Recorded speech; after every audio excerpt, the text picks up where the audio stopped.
this is the completed basketball hoop, and it's pretty straightforward, as you'll see. I haven't seen anybody put any pictures up yet of this thing. I found it to be pretty easy to put together, actually, and I didn't need a second person to do it until I got up to the top. And that's the part that matters when you get to the top. And as you're going to see here, you've got the hoop. At its lowest level is probably about 6 feet, 8 feet actually, maybe 7, something like that. I didn't measure it. And you've got to put this thing on. You're definitely going to need 2 people.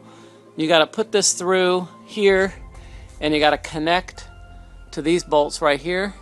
These are new bolts. This is already on. You've put this bracket on that goes up here, and you've got to connect it all the way up at the top. Somebody is going to have to stand on a ladder in the back, and then somebody else is going to have to be up front manhandling this net piece and holding it in while you're screwing here. That was pretty tedious because you can only turn about 1/8 of an inch depending on the type of wrench you're using at a time. So just be prepared for that. It's not very heavy, but you're going to need 2 ladders, or you're going to need to stand on something high for both people to do it. My wife and I did put it together. The rest of this, you see this post, it was very simple to put together.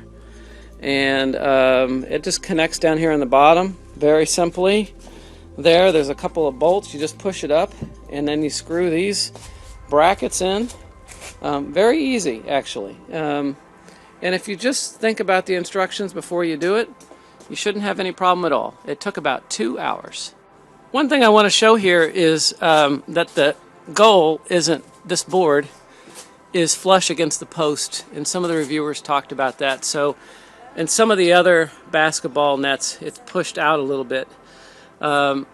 It does, what I've noticed is that if the ball's coming in fast and swishes in here, it's going to hit the back of this post and go around, so you kind of have to chase the ball a little bit.